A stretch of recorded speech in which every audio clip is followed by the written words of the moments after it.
Bruce, the shark that lurked through the nightmares of every kid in the 1970s. The animatronics behind this iconic monster made the set of Jaws, as Steven Spielberg describes, a disaster. Although now we can look back at Jaws and recognize it for the classic of American cinema that it is, at the time of its production, it looked less like the very first Hollywood blockbuster and more like the end of Spielberg's career. At one point, he confided in his fellow crew members that he seriously thought that Universal Pictures was going to fire him any day. How did all of this happen? The team who brought life to the animatronic shark was led by Bob Matty, who had previously designed the giant squid in 20,000 Leagues Under the Sea, a spectacular special effects film that actually jeopardized Walt Disney's career. I am sensing a pattern here. Spielberg famously nicknamed the shark Bruce, after his lawyer Bruce Rayner. The shark that we see on screen is actually an amalgamation of 3 different animatronic characters and footage of real great whites swimming around a diving cage off the coast of Australia. The man in the cage was a 4'11" actor, making the 15-foot great whites appear more to scale with the 25-foot animatronics. The man-made sharks were constructed with steel skeletons covered by polyurethane rubber skin. The movement was provided by air-powered pneumatic mechanisms that worked absolutely perfectly without a single issue on land. The moment they were submerged under the shores of Martha's Vineyard, that's when the problems started. The salt water of the ocean flooded the tubes and dissipated the electrical components, making them, at best, difficult to work with and, at worst, completely unresponsive for the majority of the shoot. These were animatronics that cost $500,000 to produce, and most of the time, they just didn't work. And then, because things couldn't possibly get any worse, one of them sank.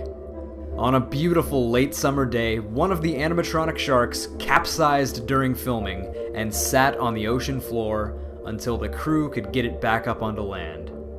But by then, the damage was already done and shooting was delayed even further.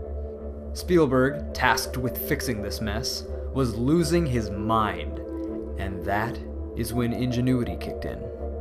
Recall, if you will, the iconic opening scene of Jaws, in which a swimmer is attacked, but we never actually see the attacker. Though it's one of the most tense, thrilling moments of the movie, we don't even catch a glimpse of the shark.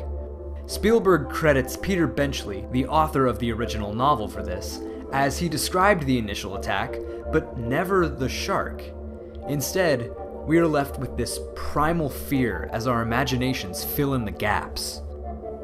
The most convincing and terrifying shark of Jaws isn't one of the animatronics or even the actual great whites they shot footage of. It's the shark that we don't see. It's the one that's created by John Carter's sound mixing, Verna Field's editing, John Williams' score, and your imagination. Spielberg embraced the limitation of having effectively broken robotic sharks by using them much less than they had originally planned, recreating that same suspense of the opening scene throughout the film. We get exhilarating little glimpses of Bruce, but never the entire creature, not until the final showdown. That restraint, coupled with all those finely executed cinematic elements, made Jaws a true landmark in American filmmaking. Many films have tried to be Jaws, and many more will do the same in the future, but none of them will possess the same importance or carry the same weight. I'd like to thank you very much for watching this video. Is there a specific film you'd like to see me cover? What's your favorite part of Jaws? Let me know in the comments, and again, thank you very much. Be sure to come back next week for a new video. Stay tuned.